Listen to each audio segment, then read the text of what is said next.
del aula 1 escribimos también herpes virus, como si fuera al revés. Porque algunas cosas estamos ahora acostumbrados a verlas en inglés. Entonces, hay abreviaturas que ustedes ven HSV, herpes simple virus. Entonces la ven al revés. Bueno, la primera clase, pero en octubre del año 80, yo di por primera vez clase de herpes. En octubre del 80, hace 43 años. Y también tuve la suerte de ser uno de los primeros en utilizar en Venezuela los medicamentos contra los virus herpes. Y vamos a hacer un repaso de ellos, que es lo que más interesa para ustedes como médicos. Primero quiero decir que el grupo de los virus herpes es muy amplio, es muy grande. Incluye aproximadamente unas 200, 250 especies de virus herpes. Y una de las propiedades más importantes de ellos es su ácido nucleico, que es un DNA, es un DNA virus. En segundo lugar, son tal vez uno de los virus más grandes. Y en tercer lugar, que es lo más importante, todos ellos tienen la capacidad para establecer infección persistente por toda la vida en sus huéspedes y experimentar reactivación periódica. Porque ustedes verán, hay gente que va a la playa y le sale herpes en la boca, hay gente que tiene relaciones sexuales y tiene el otro virus y le sale lesiones en los genitales, y son recurrentes, pueden aparecer. Ahora veremos algunas de las condiciones que hacen que se desencadene la crisis. Entonces, entre esos, algunos de ellos los han enumerado les han colocado números. Y tenemos virus de herpes simple 1, virus de herpes simple 2, virus de la varicela, que es el virus de herpes 3, virus de la inclusión citomegálica, que es el virus de herpes 4, virus de la enfermedad del beso, como nucleosis infecciosa, que es el virus herpes 5, y así sucesivamente. Pero es mejor designarlo con el nombre de la enfermedad que causa, porque así no nos confundimos. No importa el número, sino qué enfermedad causa. Ellos se clasifican también en base a varios parámetros que ahora vamos a analizar, cuáles son los parámetros que se utilizan para clasificarlo.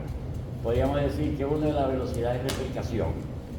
Los virus no se multiplican como las células diploides, las células por mitosis. Tampoco lo hacen como las bacterias, por fisión binaria, ¿verdad? Sino que lo hacen por replicación, es decir, el material nucleico da una orden para que si les dicen muchísimo material nucleico, como fotocopias de eso, y después vienen las envolturas, etcétera, para formarse el virus por completo. El fenómeno de multiplicación del virus se llama replicación. Entonces, una de las características que se usa para clasificarlo es la velocidad con que ellas se reproducen, con que se replican. Y llamamos virus de crecimiento rápido. Otra es la capacidad que tienen para dañar las células. Si producen lisis celular, citolisis, es su poder lítico celular. Y otra propiedad que se utiliza para clasificarlos es en qué órganos establece infecciones persistentes o latentes. Entonces hay uno de ellos que establece infección persistente en los ganglios sensoriales, otro establece infección persistente, por ejemplo, en glándulas endocrinas, y de allí entonces la capacidad para producir enfermedades. Ahí os tienen mencionado herpes virus.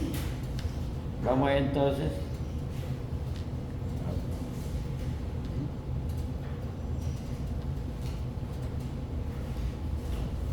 Es decir, fíjense lo que es importante, un grupo de virus que contiene ADN y que comparten esas características. La morfología del virión, o sea, del virus en sí. La forma básica de replicación, o sea, la comparten todos. Pero fíjense el tercero, y es bueno que no lo olviden, la capacidad para establecer infección latente, y por supuesto, estando latente en algún momento se puede reactivar, entonces se producen infecciones recurrentes. Esa es cuando se reactiva.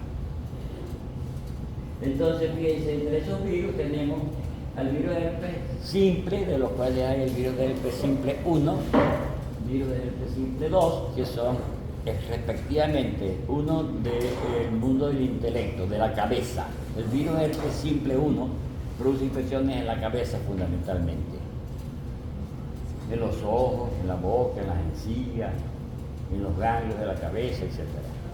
El virus del herpes simple 2 produce infección habitualmente en el bajo mundo, de la cintura para abajo. Es el virus de la promiscuidad, el virus del herpes simple 2. También se llama virus del herpes genital. El virus de Epstein-Barr es el virus descrito por esos dos autores, que es el que causa la enfermedad del beso o mononucleosis infecciosa. Eso deja de una vez dicho que es una enfermedad infecciosa, mononucleosis infecciosa, y que se caracteriza por la formación o porque hay una elevada aparición de unas células especiales en las células blancas. Megalómano es el mentiroso, ¿verdad? Ese es el litómano. Megalómano. Entonces, citomegalovirus, un virus que produce agrandamiento de las células que infectan. Y por último tenemos un poco de virus de herpes humano, el 6, el 7 y el 8, que son fundamentalmente asociados a enfermedades degenerativas, malignas, con inmunodeficiencia. Se ve mucho en los pacientes que tienen SIDA, en los pacientes que tienen cáncer, etc. Ya veremos cuáles son esos virus. Entonces ahí tienen, esos virus se clasifican específicamente, y eso es importante, en alfa herpes virus, en beta herpes virus y en gamma herpes virus. ¿Y qué quiere decir eso? Fíjense, los alfa herpes virus tienen un ciclo de crecimiento corto, se replican muy rápidamente, por eso aparecen muy rápido las infecciones, cuando se infecta uno. Además es citolítico, es decir, produce lisis de la célula.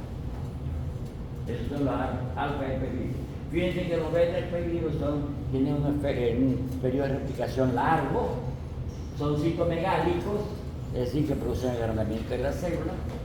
Están asociados mucho con enfermedades linfoproliferativas, es decir, con enfermedades malignas del sistema linfático. Y los gamma herpes virus, que son variables y también son linfoproliferativos, donde establecen infecciones persistentes. El virus del herpes, los alfa herpes virus, ahí metemos al virus del herpes simple 1, al virus del herpes simple 2, al virus de la varicela y del zóster, de la lechina. Varicela es lo que la gente llama popularmente lechina. Y zóster es el mismo virus, pero ahora reactivado, para que lo entiendan bien claro. Establece infecciones latentes en las neuronas. Es un virus que tiene, sí, es simple, y tenemos el virus herpes simple 1, herpes simple 2, que están allá, y el de la varicela, que es el virus 3. Y ahí tienen ustedes los beta herpes virus, que son de un periodo de replicación largo, que son citomegálicos, que producen agrandamiento de las células, afectan fundamentalmente o causan infección latente en glándulas salivales, en riñones y en tejido linfoide. Es decir, están asociados a tumores malignos de los tejidos linfáticos. Y aquí quiero decir una cosa muy importante, que prácticamente todas las enfermedades malignas son de origen viral. Prácticamente todo, lo que son leucemia, tumor, linfoma, todo eso es viral. Por eso es que no hay que decir, tiene una virosis. ¿Cuál virosis? No es lo mismo decir que tiene un síntoma un virus de coronavirus, es decir, que tiene un escorrido, por ejemplo. Entonces, los gamma herpes virus también se alojan en el tejido linfoide, y entonces están los linfocriptovirus y ranidovirus. Esos son los géneros. Y ahí tienen ustedes a esos virus. Fíjense, el virus herpes, si le ponemos un nombre, es el 4, el de Epstein-Barr, el de la mononucleosis infecciosa. Tal vez ese fue el primer virus que se asoció con enfermedades malignas, el virus de Epstein-Barr. Pero es muy curioso que si hacemos un estudio epidemiológico, 90 o 95% de la población ha tenido esa infección. Nosotros, prácticamente todos. Pero no todos tenemos posibilidad de hacer una enfermedad maligna. Ese es un virus que produce enfermedad en la infancia y habitualmente la enfermedad es indistinguible de cualquier virosis benigna. Tuvo una infeccioncita, malestar y tal. En algunos produce una amigdalitis severa. Ya veremos algunas fotos de ello. Pero lo más importante es que ese virus se ha asociado en personas de origen africano con un tumor maligno de la mandíbula. Se llama el linfoma de Burkitt. O con un tumor maligno de origen cancerígeno, cáncer nasofaríngeo en los chinos. Los chinos tienen predisposición a hacer cáncer de la nariz y la garganta cuando se infectan con el virus de la mononucleosis infecciosa. Y los africanos tienen oportunidad de hacer una enfermedad maligna, un linfoma de Burkitt, de la mandíbula, un tumor maligno de la mandíbula. Y ahí tienen un virus que es el virus 8 que está asociado al sarcoma de Kaposi. ¿Y cuál es el sarcoma de Kaposi? Una enfermedad linfoproliferativa del sistema endotelial, del endotelio vascular, que se ve en los pacientes que tienen VIH. VIH enfermedad, el VIH-Sida. No infección por VIH, sino VIH-Sida. Porque una cosa es tener la infección y otra cosa es tener la enfermedad. Muchas personas en la primera etapa están infectadas, pero que no tienen la enfermedad, porque la enfermedad del SIDA se caracteriza porque es una inmunodeficiencia. Y en las etapas iniciales no hay la inmunodeficiencia, sino ya cuando se afecta el sistema inmunológico. Y ahí tienen ustedes, fíjense, todos los virus que hay allí, cómo se transmiten. La principal célula diana del virus herpes simple 1 son las células mucoepiteliales, de los epitelios y de las mucosas. El herpes simple 2 también es mucoepitelial, donde establece en la zona de alojamiento, infección crónica en las neuronas. ¿Verdad? Y ustedes verán entonces que el paciente que se infecta con el virus de herpes simple 1 habitualmente es un niño. Un niño en etapa lactante, que se curuputea, le meten muchas cosas en la boca, teteros, cosas, trapitos que agarran por ahí, etc. O lo besuquean mucho. Y entonces alguna persona que tiene el virus y no tiene síntomas puede transmitir el virus al niño. Y el niño va a empezar con una infección en la boca que habitualmente la gente le llama sapito, unas llaguitas en la boca, mucha fiebre, la encía roja, hipertrófica, sangrante muy fácilmente al tocarla, con un bajalengua, uno le quiere examinar la boca al niño y le sangra muy fácilmente. El niño está irritable, bravo, porque está muy molesto por la enfermedad. No puede comer, no puede beber, llora mucho, babea, esa es la infección típica por el virus del herpes simple tipo 1. ¿Qué ocurre habitualmente en la infancia, en la niñez? Después de eso, el virus se puede esconder en las neuronas del ganglio sacro, pero del ganglio de los ganglios del trigemio, fundamentalmente, el trigemio, y de ahí puede salir para otras localizaciones. A veces la infección por el virus del herpes simple 1 ocurre inicialmente en el ojo. Produce una lesión en la conjuntiva, una conjuntivitis que lesiona la córnea. Y al lesionar la córnea, porque la conjuntiva tapiza la córnea. La conjuntiva es todo el epitelio que tenemos en el ojo tapizándolo. Pero hay una parte de él que es la conjuntiva corneal, la que está por delante de la córnea. Produce perforaciones en la córnea, ese virus, sobre todo cuando se usan esteroides. Y aquí queremos dejar claro para ustedes que van a ser médicos que cuando tengan un paciente con una infección en un ojo, si no tienen bien claro que pudieran descartar un herpes simple, no le echen gotas de esteroides. Porque aquí vemos mucho los famosos médicos que trajo el sistema del barrio adentro, cubano, no sé qué, que a todo el mundo le ponían una gotita en los ojos para que se le aliviara, y vimos muchos casos de perforación de córnea por el uso de esteroides puestos por los cubanos. Pero nadie reclamó nada, nadie dice nada, como pasan muchas cosas acá. Muchos que perdieron no solamente el ojo, sino también el apellido, porque cuando perdían el ojo se llamaban Ramón González, ahora le dicen Ramón el Tuerto, se perdió el apellido. Ya no es Ramón González, sino Ramón el Tuerto. Tienen el apellido. Pero ahí tienen ustedes los nombres de los virus, y fíjense en esto. En la célula del herpes humano tipo 3, el virus herpes tipo 3, también infecta las células mucoepiteliales y también se establece infección latente en las neuronas. Es decir, el 1, el 2 y el 3, que son alfa herpes virus, son capaces de establecer infección persistente en neuronas. Ya veremos, por ejemplo, que la varicela ocurre habitualmente el periodo de la infección es por vía respiratoria, cuando a pesar de que haya las lesiones en la piel, esas lesiones infectan poco, lo que más infecta es el aparato respiratorio del paciente cuando estornuda, tose, bota gotitas que llevan el virus. Y el que lo inhale se contamina y entra el virus por vía de la mucosa respiratoria, mucosa, luego pasa el epitelio y luego se esconde en las neuronas. ¿En cuáles neuronas se esconden esos virus? Para establecer infección persistente de por vida. Puede ser que nunca más se reactiven, pero muchos pacientes se reactivan. Muchos de ustedes, si recuerdan, habrán tenido infección por herpes simple en la boca, lo que la gente llama mea de araña, ¿no? Llaguitas, unas veriguitas por la boca, ¿verdad? A veces dicen que fue que estaba durmiendo el niñito y la saliva le quemó la parte del labio por abajo, y no, eso es herpes. Entonces, ¿cuántos de ustedes habrán tenido infección por herpes simple tipo 1 labial y no han tenido reactivaciones? Porque no siempre es eso, sino que puede establecer infección, siempre va a establecer la infección persistente, pero no siempre va a reactivarse. Y el virus de la varicela establece, como ya dijimos, infección persistente en las neuronas. ¿En cuáles neuronas? En las neuronas que están a nivel desde el atlas hasta el cóccix. En todas las neuronas que están allí sensoriales.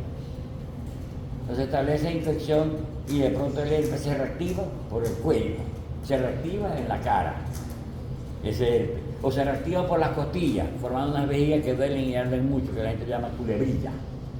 O se inactivan siguiendo el trayecto de un nervio, por ejemplo, del pecho braquial, o de un nervio de la parte de los ciáticos, etc.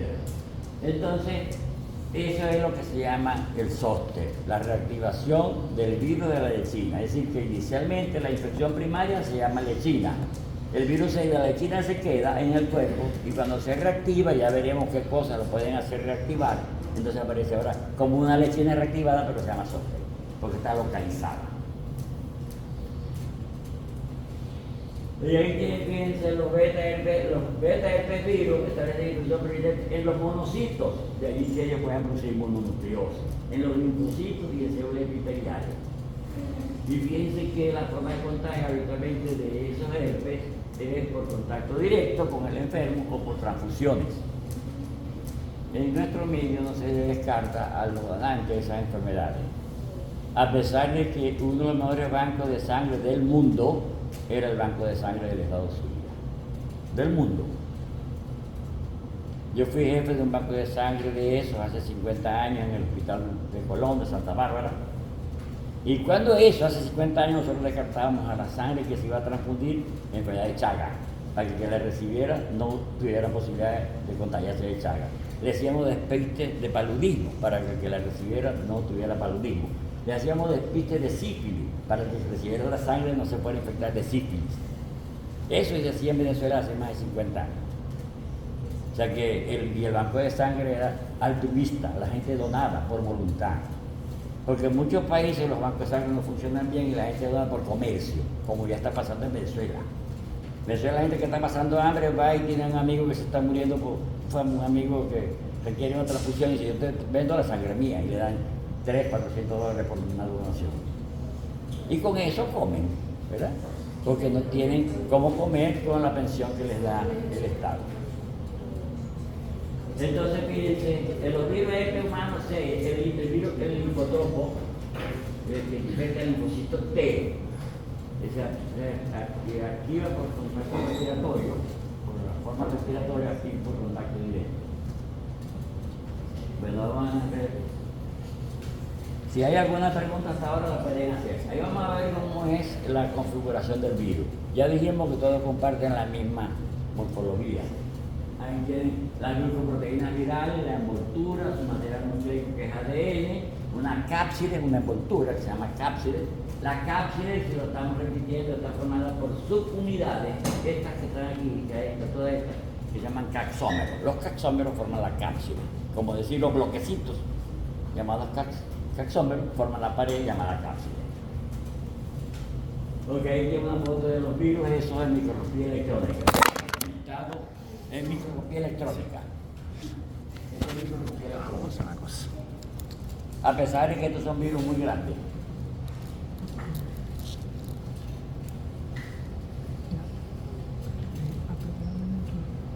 Ahí, ¿cómo ocurre la replicación del virus? Hay unas proteínas precoces o inmediatas, que fíjense, esas proteínas son proteínas importantes para la regulación de las transcripciones genéticas y el control de las células. Recuerden ustedes que los virus son una partícula infecciosa constituida por ácido nucleico y proteína, solamente. Todos los virus.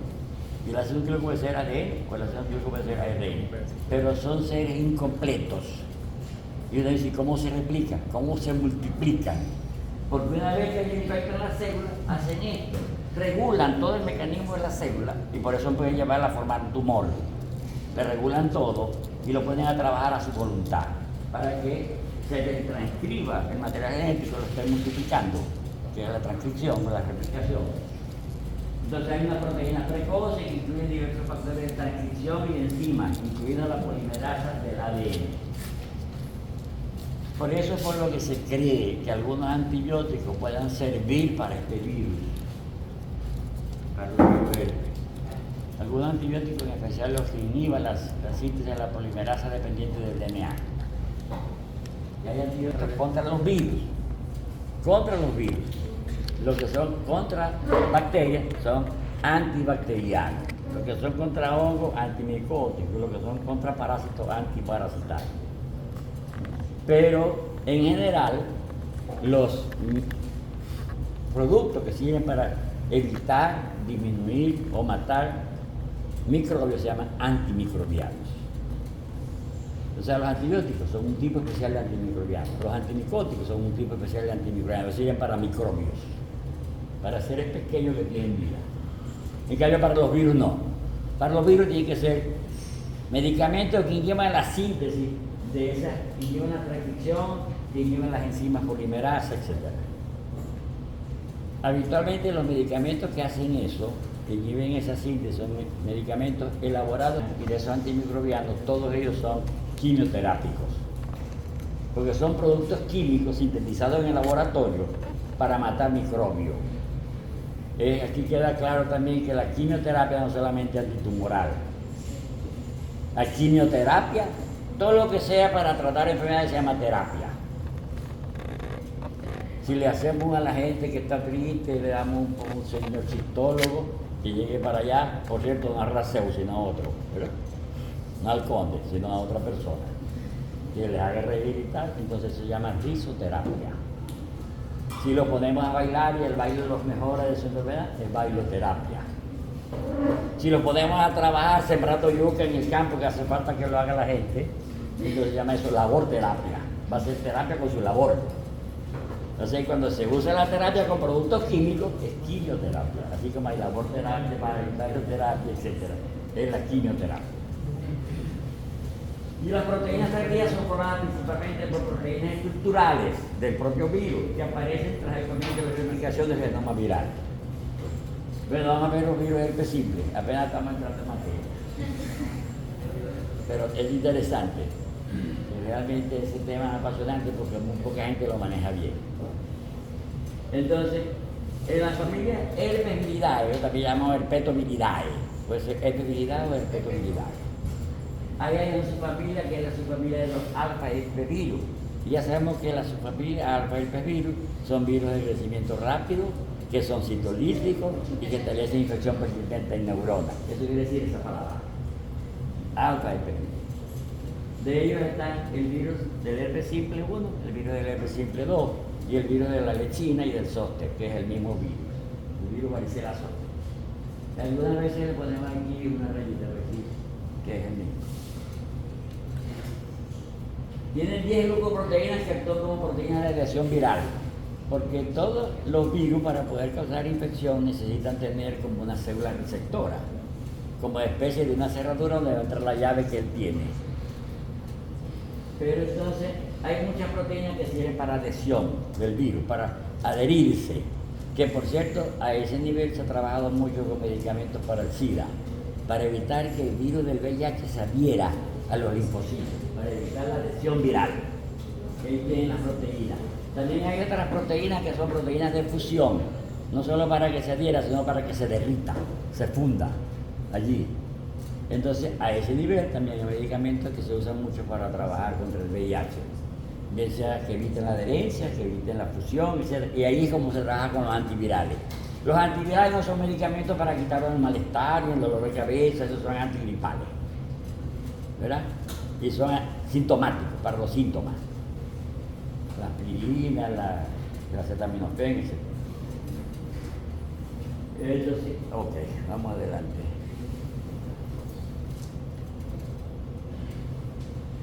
¿Cómo ocurre la replicación de los virus herpes simple?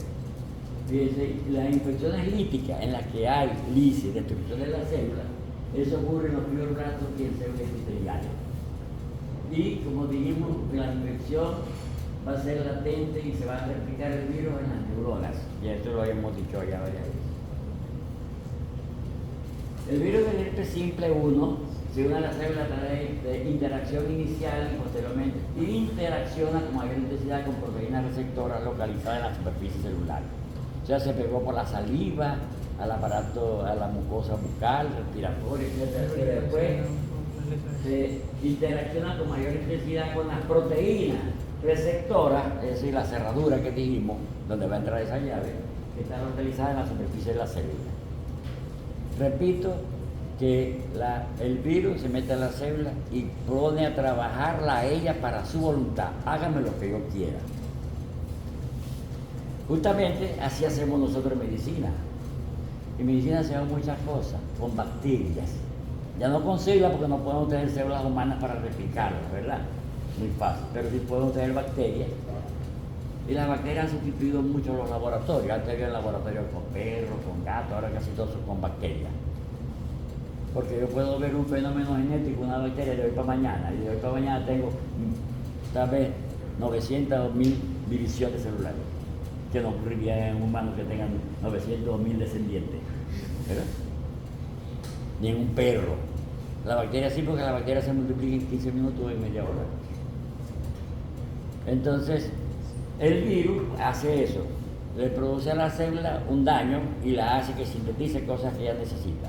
Nosotros podemos hacer eso, como le dije ahorita, en las bacterias podemos coger su ácido nucleico, que es circular, que está así pegadito, se lo cortamos, lo abrimos, el ácido nucleico, recuerden que eso es como una cabullita que está metida dentro de la célula, en la bacteria, y es una cabullita que mide mucho. Y uno dice, ¿cómo es capaz que quepa en una bacteria que es tan pequeña, si eso mide tanto? Mide centímetros, y la bacteria mide micra. ¿Y cómo puede caber súper enrollado?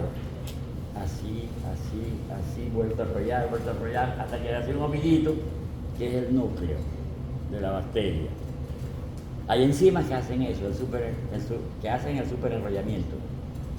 Por cierto, que nosotros podemos utilizar medicinas para combatir infecciones, utilizando medicinas que eviten el superenrollamiento. Y si no le cabe el ácido nucleico a la célula, no se puede multiplicar. Eso lo hacemos nosotros en general con las quinolonas, que hacen eso. Impiden que el ácido nucleico se superenrolle. Pero como repetía ahora, si nosotros cortamos el ácido nucleico de esa célula y le metemos ahí material genético, como se ha hecho con muchas cosas hoy día, yo puedo meter el material genético del hombre que codifica síntesis de insulina a una bacteria en su ácido nucleico, y a la bacteria va a elaborar insulina con las características de la insulina humana. Es un gran adelanto. Entonces la insulina humana no es humana, es hecha por bacterias, pero con el código genético, con la información, con el chip, hágame esto de humano, y lo hace.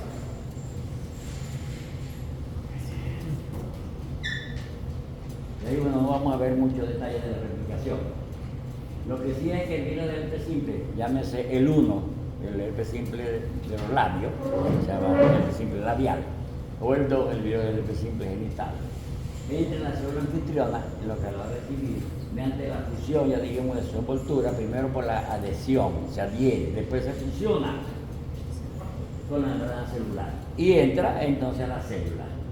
Luego el virión comienza a libera su cápside, al citoplasma, se mete eso allí, junto a una proteína que favorece el comienzo de la transcripción génica, de la transcripción, de que se replique, de que se multiplique el ácido nucleico. Una proteína que es una sinasa viral. Y la cápside, la envoltura esa, formada por el capsómero, se acopla a un poro nuclear y libera el genoma en el núcleo. Fíjense lo que libera es el genoma en el núcleo de la célula. Otro dato importante es que habitualmente la infección por el virus del herpes, de los herpes en general, es intranuclear. Porque hay algunos virus que producen infección intracitoplásmica. y son muy fáciles de combatir. Pero los que se meten al núcleo son muy difíciles de combatir. Porque imagínense lo que es. ¿Qué medicina podemos nosotros utilizar para tratar, por ejemplo, alguna infección bacteriana o viral? Primero, que entra la célula que tiene la infección. Segundo, que le entre, supongamos, el citoplasma, pero que le entre el núcleo de esa célula es muy difícil. Porque todas las células del humano tienen núcleo y todas tienen estructura nuclear. A diferencia de las bacterias que no tienen un núcleo propio, sino un material nucleico disuelto allí, suelto, ese rollito que dijimos, sin envoltura específica, sin envoltura nuclear. Y por eso son ellos considerados seres como que fueron considerados durante mucho tiempo muy fáciles de manejar. Bueno, entonces es muy difícil, por ejemplo, tratar algunas infecciones bacterianas. Los leucocitos fagocitan al microbio, esa es la función de ellos, defendernos de la infección. Pero fagocitan al microbio y después, ¿cómo hacemos nosotros para darle un antibiótico que le entre al individuo y que le entre al fagocito que se comió al microbio? Por el contrario, muchas veces el fagocito sirve de transporte.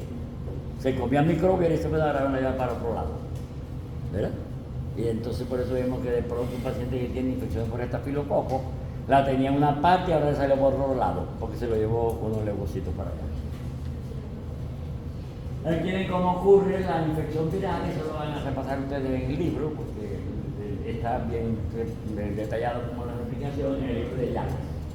Por cierto que uno de los libros más completos en microbiología para los estudiantes de América Latina es el libro de Ernesto Yagüez, Microbiología Médica Yagüez. Ese libro lo edita la gente de la Universidad de California, el doctor Yagüez, el profesor de la Universidad de California. Ellos hicieron el libro y por barato lo imprimen en México. La editorial se llama Editorial Naval Moderno. Pero allí hay muchos capítulos muy interesantes. Y el más interesante de todo es tal vez el de virología. Porque el capítulo ese lo coordinó un señor que es premio Nobel de virus, el doctor Melnick. Melnick es premio Nobel de virología y Melnick es quien reguló todo el capítulo de virus en el libro de Yagüez. Es muy bueno ese libro para los estudiantes de América Latina. Ahora, inicialmente, tanto el virus del herpes simple 1 como el virus del herpes simple 2 infectan las células de la mucosa y de los epitelios, núcleo epitelial. Se replican en ella, producen enfermedad en ese lugar. Los sapitos en la boca, por ejemplo, las lesiones en los genitales. En el lugar del riñón y posteriormente se le hace una infección latente en las neuronas que las inervan. Entonces, el virus del herpes simple 1 establece infección latente en el ganglio de Gasset a nivel del trigémino, ¿verdad? Y por eso es que incluso muchos pacientes que tienen parálisis facial, una de las posibilidades es que se por un herpes simple, porque le está afectando el trigémino. Y las famosas neuralgias del trigémino también tienen mucha relación con el virus del herpes. Que el paciente la adquirió cuando niño, la infección, y ahora de grande le está dando los problemas de eso. Y el nivel del herpes simple 2, que es el virus de los genitales, el virus ese se aloja en los ganglios sacros. Y cuando el paciente se va a reactivar el herpes simple 2, dice que tiene dolor en la nalga, a veces en la cadera, lo confunden con riñones, y de pronto le sale una vejiguita por el área genital, en el glúteo, en los labios, y muchas veces ni se la ven porque le sale en el cuello uterino. La enfermedad se inicia por contacto directo y depende del tejido infectado. Por ejemplo, dijimos que si era oral, la boca, genital o incluso ocular, porque a veces la infección primaria por el virus del herpes simple 1 es a nivel ocular, la llamada queratoconjuntivitis herpética o queratitis dendrítica, porque aparecen las dendritas, y las dendritas son la parte terminal del axón de una neurona, como un rayo de catatumbo, que son las dendritas. Entonces, queratitis dendrítica. Y uno le mira el ojo y le ve como si hubiera una raíz de la mata y con bifurcaciones. O sea que eso son los que tener mucho cuidado con las goticas de esteroides. Los virus causan efectos citopatológicos directos, son citopáticos. El virus evita los anticuerpos, ¿ves? Y eso entonces conduce a la formación de células, lo que se llaman sincicios. ¿Qué son sincicios? una célula grande multinucleada, ese es un sencillo.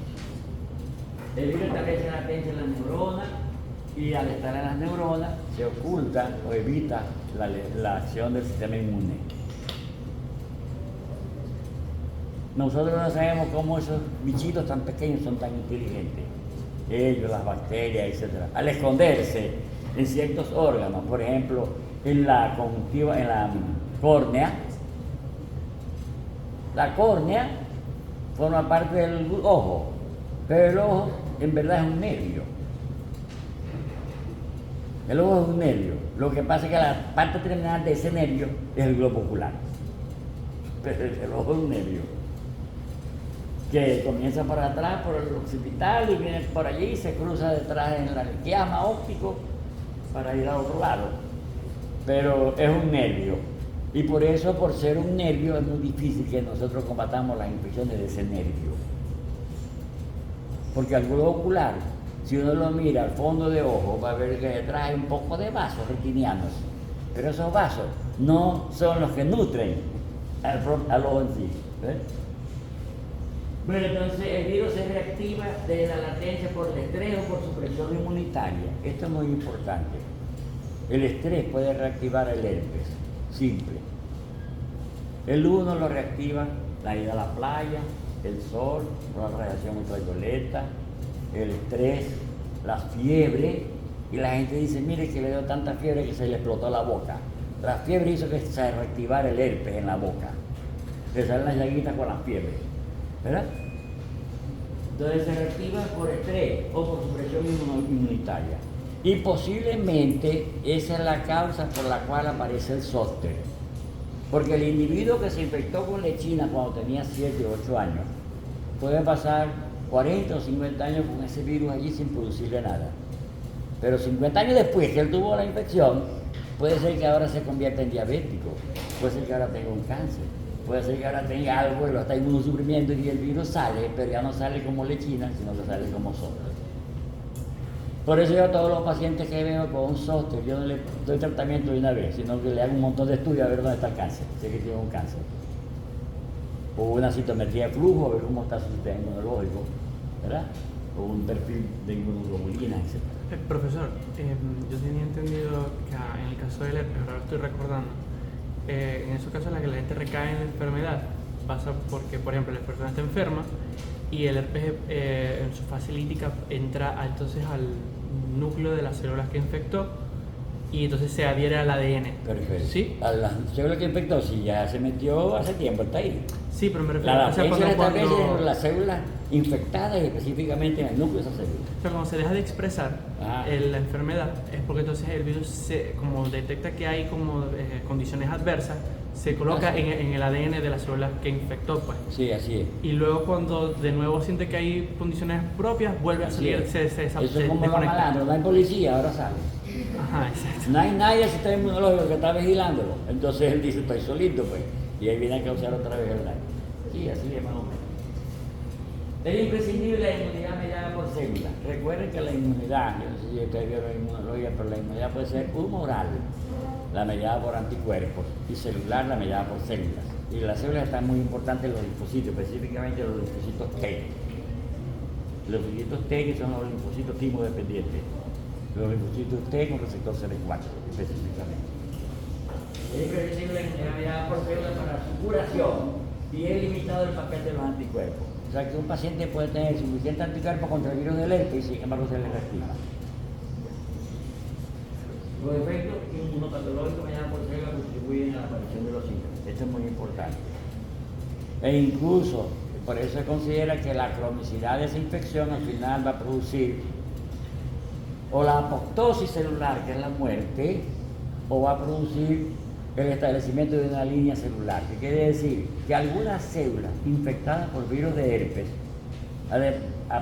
que se debiera morir al tanto tiempo, no se mueren, sino que se vuelven eternas, permanentes. Eso es muy importante, eso es lo que se llama el establecimiento de una línea celular. Por ejemplo, veremos con el de la mononucleosis. El virus de la mononucleosis infecta algunos leucocitos, específicamente los monocitos y algunos linfocitos. Y cuando los infectan, en lugar de lo ideal es que se debieran romper, porque eso hace casi todos los virus. No, ahora dice, usted va a tener la posibilidad de multiplicarse en la sangre periférica. Se perpetúa. Recuerden ustedes que nosotros mantenemos un número constante de glóbulos blancos de acuerdo a la producción en la médula y de acuerdo al periodo de vida de ellos. Los glóbulos blancos que se forman en la médula no son eternos, porque si fueran eternos, entonces a los que no tienen tanta edad como la mía estaría full de glóbulos blancos, millones, ¿verdad? ¿Entendí? Y no tengo millones, sino entre 5.000 y 10.000. Porque ellos, los que se van muriendo, van siendo reemplazados por unos que vienen nuevos. Pero vienen nuevos maduros de la médula. No vienen inmaduros, maduran allá y vienen maduros a la sangre. Las leucemias ocurre que la infección de muchos virus hace que los glóbulos blancos que se forman en la médula emerjan, salgan de allí inmaduros, y esas son las leucemias. Salen inmaduros, no tuvieron tiempo de madurar y se pasaron, entonces son glóbulos blancos que no funcionan, pero tienen muchas otras cosas indeseables. Y los linfocitos que son infectados por virus de herpes pueden explotar el linfocito y se murió, y se acabó el cuento.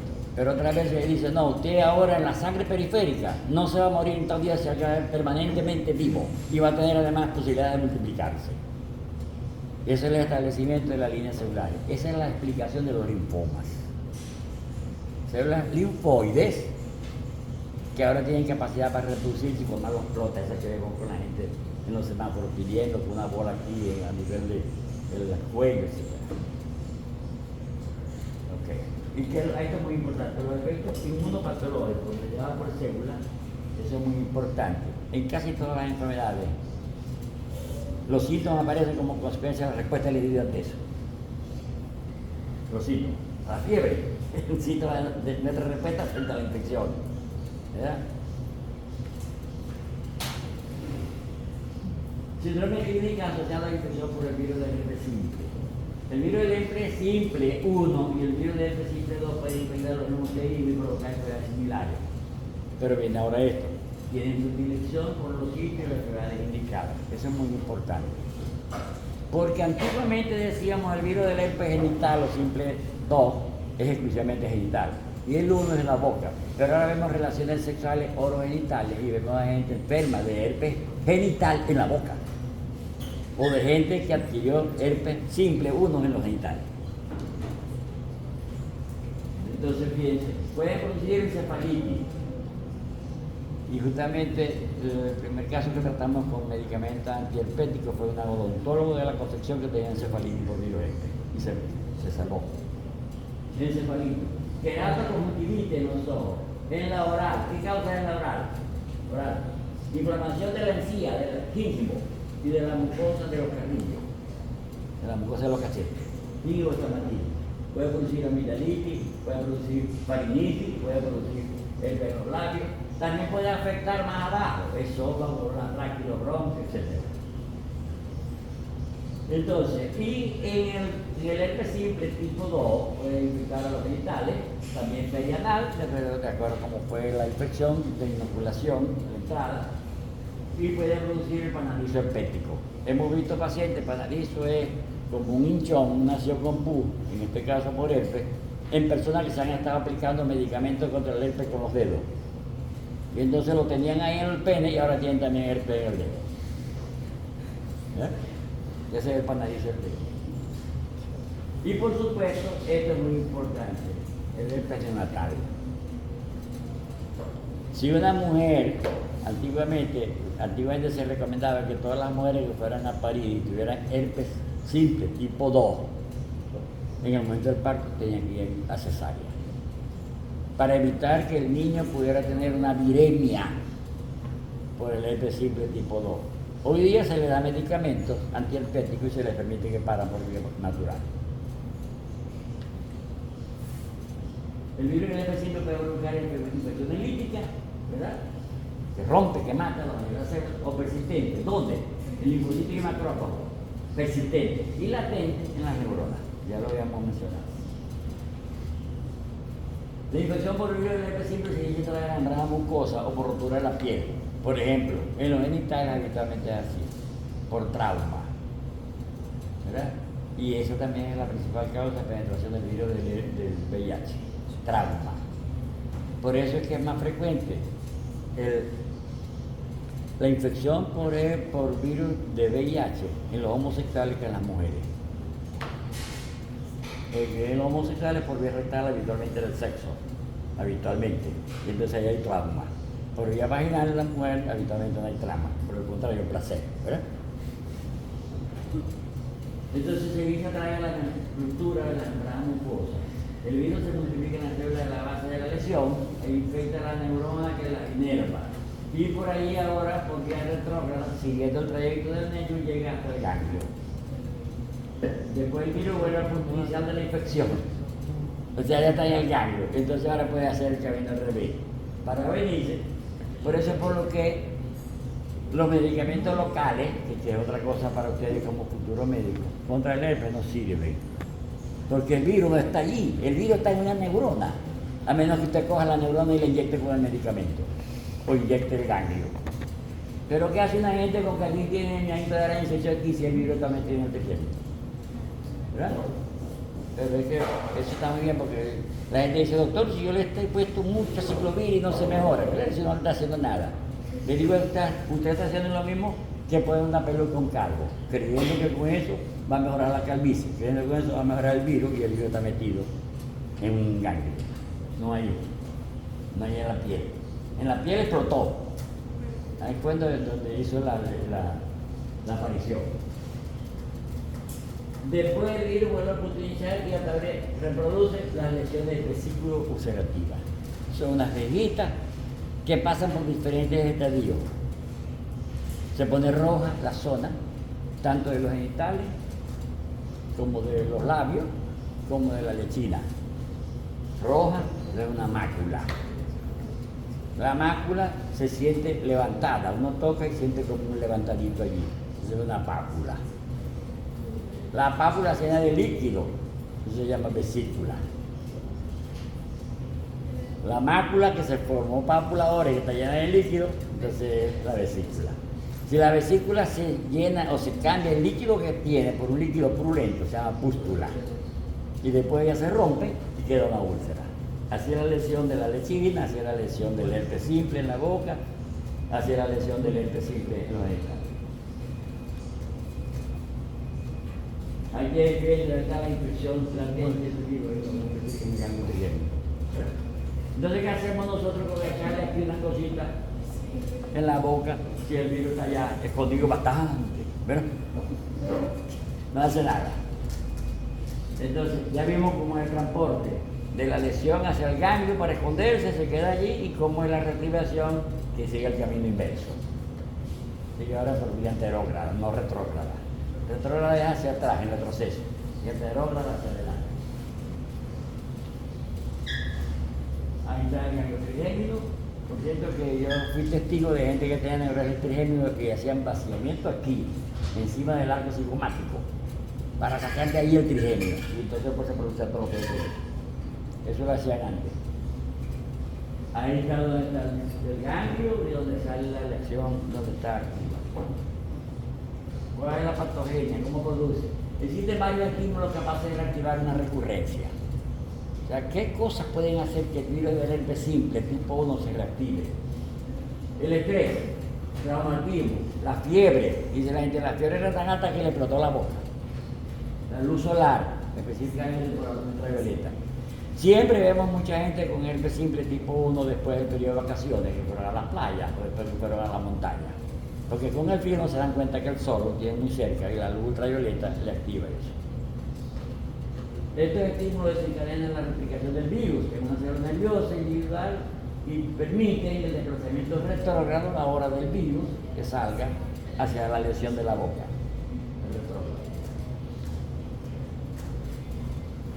Entonces, factores desencadenantes de la recurrencia y por virus simple, radiación, fiebre, de ahí.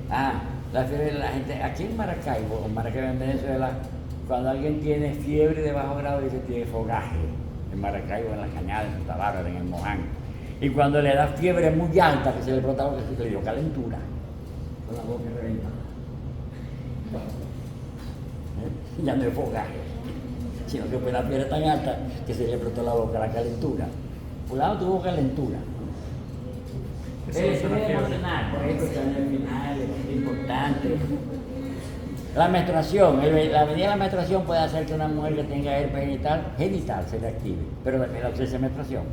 Porque si ella estaba esperando la menstruación y tuvo relaciones sexuales y no le llegó, ahora está estresada. No le llegó la regla, está embarazada. Porque no vino. Si viene, la regla puede ser que lo active, pero si no vino, quita. El alimento, eso no está muy bien claro. Es decir, los picantes, los ácidos, las alergias. La inmunosupresión, que puede ser temporal, quimioterapia por radiaciones o virus de inmunodeficiencia humana. Los pacientes que tienen inmunodeficiencia humana habitualmente tienen muchas crisis de reactivación de virus de herpes. El individuo infectado es una fuente de contagio durante toda la vida. Eso es muy importante. Por eso, aunque no tengamos lesiones, contagiamos, porque el virus lo estamos eliminando por la saliva. Y entonces ahí viene la cosa, el niñito que nace, el resultado de los niñitos, ¡pam! Infectaron a un niñito cuando tenía 6 meses. Debido a que el virus puede alcanzar una estrategia de complicidad de recurrencia asintomática.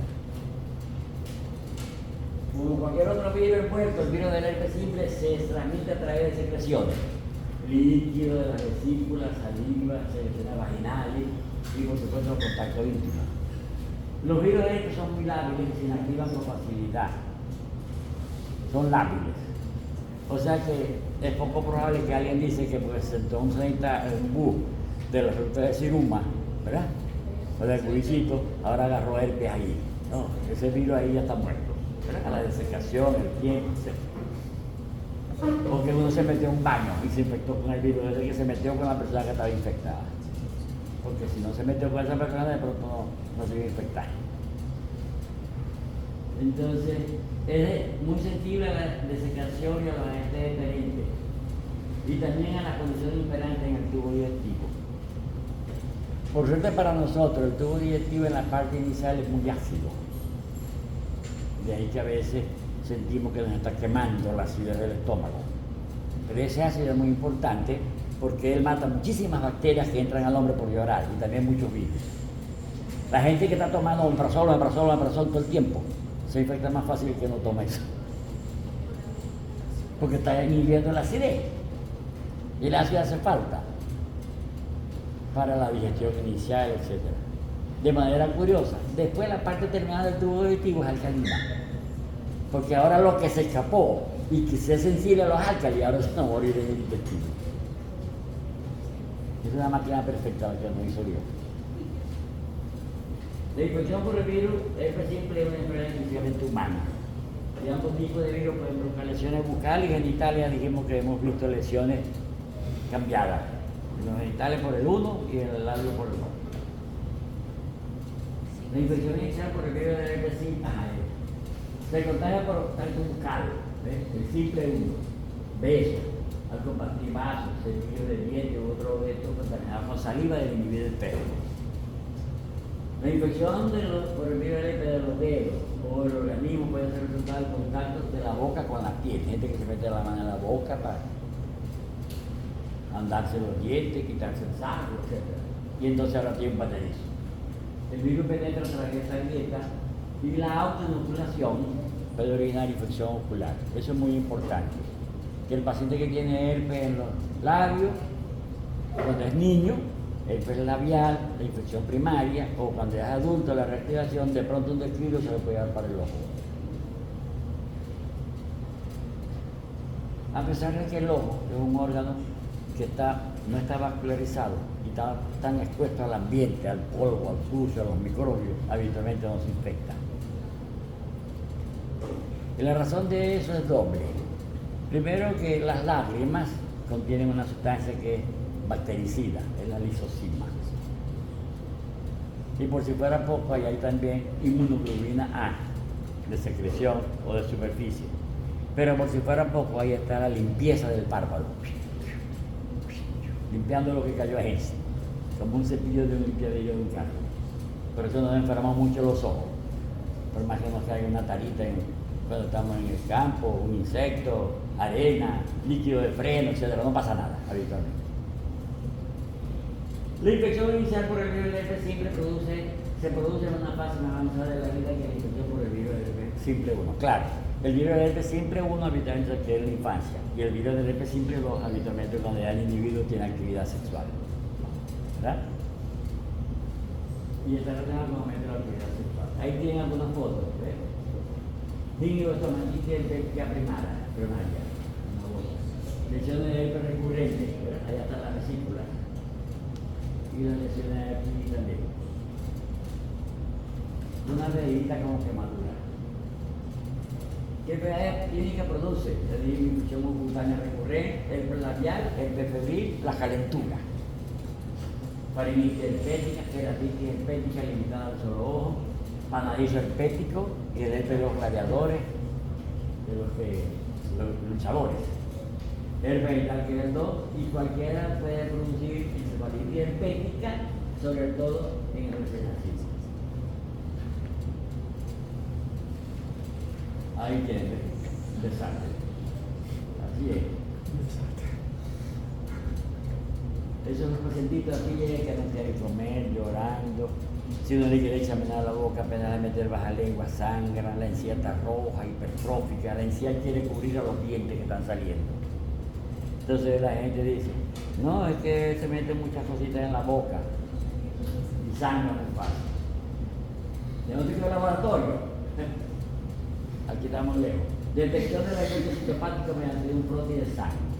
El frotis de sangre es raspado de la base de la lesión y la coloración de sangre se hace permite ver células gigantes con aspecto de células de ojo de búho, unas células que tienen núcleos muy grandes, como si fueran los dos ojos de un búho.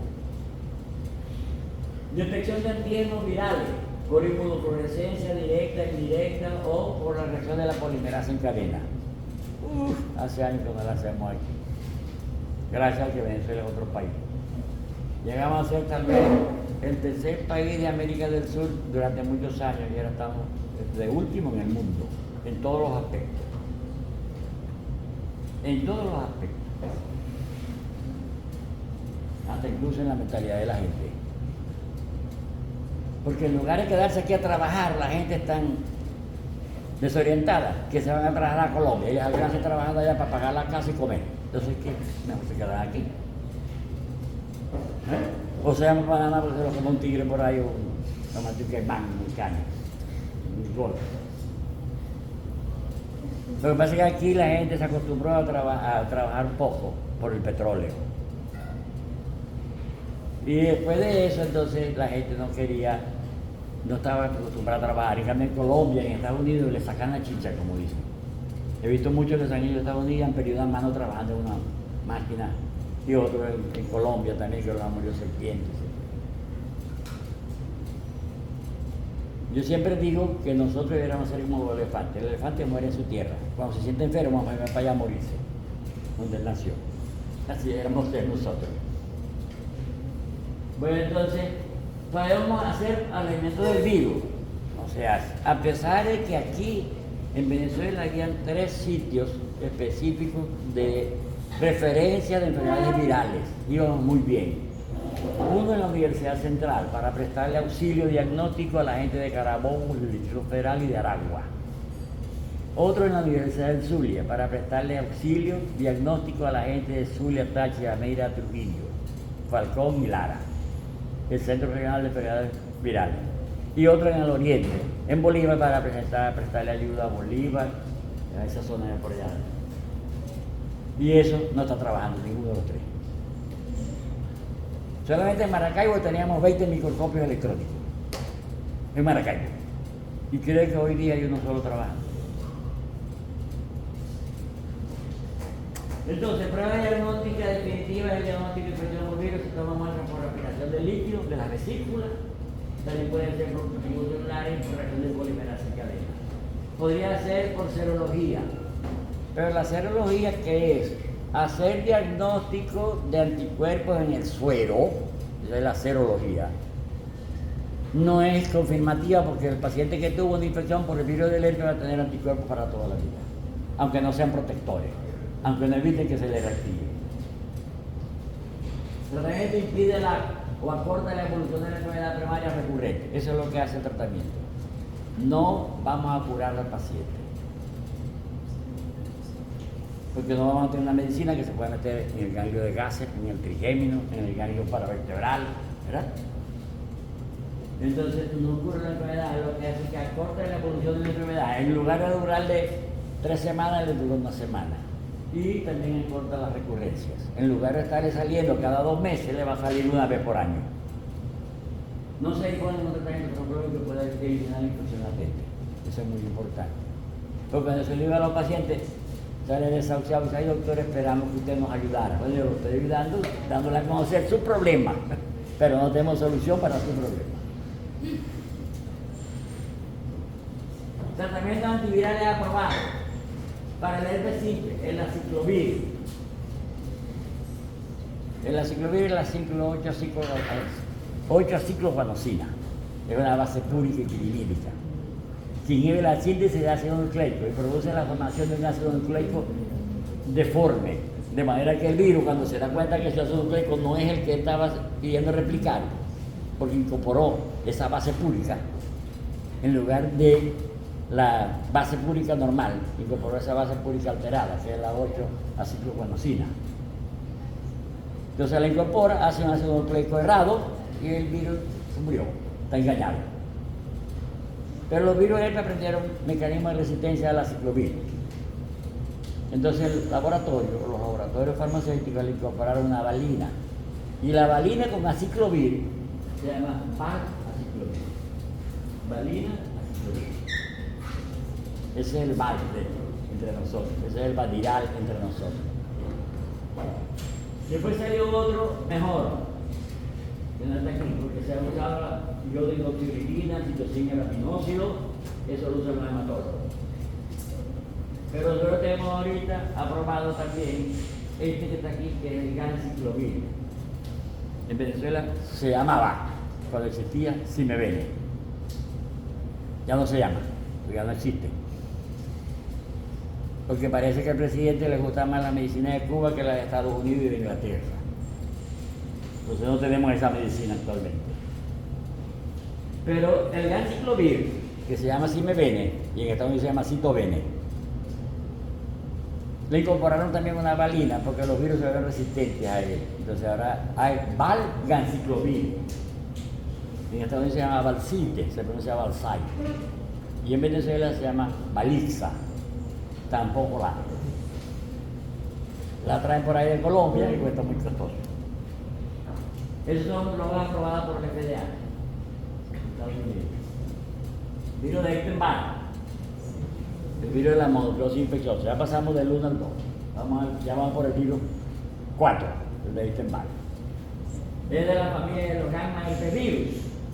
Yo pensaba lo que era gamma herpesvirus, que produce infección latente en glándulas, endocrina. Ahí está. Este virus está relacionado con 2 enfermedades malignas. Con el tumor, con el sarcoma de Kaposi, con el linfoma de Burkitt y con el carcinoma nasofaríngeo. O sea, con 3 enfermedades malignas. El sarcoma de Kaposi es una enfermedad que es causada por este virus que el individuo se infectó cuando niño con él. Pero si ahora se infecta con el VIH, entonces se le va a producir el sarcoma de Kaposi. Que es la relación del endotelio vascular. Ahí lo ven así. El virus de Epstein-Barr. Fíjense, ha evolucionado hasta convertirse en un parásito de los linfocitos B. Y la enfermedad que provoca es un reflejo de esta asociación. Recuerden ustedes que los linfocitos B son los que tienen que ver con su moderación con una sustancia equivalente a la bursa de Fabricio. Y son los que miden la respuesta inmune humoral, los linfocitos B. Porque los linfocitos T miden la respuesta inmune celular. Entonces los B, la respuesta inmune humoral, los anticuerpos se forman en los linfocitos B. El virus de Epstein-Barr provoca una mononucleosis infecciosa positiva, de manera curiosa para anticuerpos heterófilos. Se producen unos anticuerpos que no sabe uno por qué son capaces de aglutinar el glóbulo rojo de carnero. Anticuerpos que produce uno contra el virus y esos anticuerpos pueden aglutinar el glóbulo rojo de carnero. Presenta una relación etiológica con el linfoma endémico de Burkitt, con la enfermedad de Hodgkin. Enfermedad de Hodgkin son enfermedades malignas de los ganglios, ¿verdad? El linfoma de Hodgkin y el carcinoma nasofaríngeo. Entonces, fíjense esto. De ahí es cuando viene el convencimiento de que este virus se estudió mucho porque fue un virus que se demostró que estaba relacionado con varias enfermedades malignas. Y ahora se ha visto que yo diría que todas las enfermedades malignas se dirigen virales. El virus del papiloma humano, el virus del VIH. La infección del virus de Epstein-Barr puede tener algunos de estos resultados. Se replica el virus en los linfocitos B, por el célula epitelial sensitiva a la replicación del virus de Epstein-Barr. ¿Qué quiere decir eso? Se replica en los linfocitos B, ahí se multiplica. Y los linfocitos B que están infectados con ese virus ahora pueden adquirir la capacidad de dividirse. Y ahí viene el problema. Que nosotros formamos linfocitos B en la médula. Pasan a la sangre cuando están maduros y cumplen un ciclo de vida y se mueren. Pero en este caso, cuando se infectan con ese virus, pueden quedar ahora con capacidad para reproducirse. Y entonces hay un paciente que en lugar de andar con 10.000 blancos, anda con 30.000. ¿Verdad? Porque hay una proliferación excesiva de linfocitos. Origen de infección latente del linfocito B, presencia del linfocito T competente. Fíjense, los linfocitos T son los que tienen que ver con la destrucción de algunas células que son erradas. Y las otras células linfoides que se llaman los natural killer, NK, asesinos naturales. Todas las células que ven anormal en la sangre, las rompen, para que no siga molestando. Por eso, por lo que normalmente cuando una persona tiene un cáncer, las metástasis no se presentan a los días ni al mes, sino muchos años después.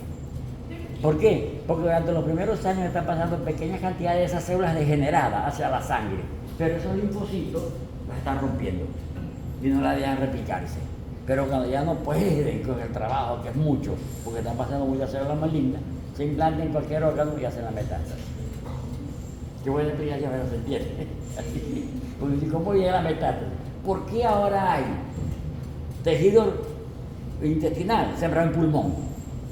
¿Por qué hay ahora tejido prostático sembrado en una vértebra? Porque ahí pasó eso, que lo llevó que el sistema de defensa antitumoral le permitió eso porque ya no estaba funcionando muy bien. Fíjense eso, el linfocito, el virus de Epstein-Barr estimula e inmortaliza los linfocitos B. O sea, ya no se mueren.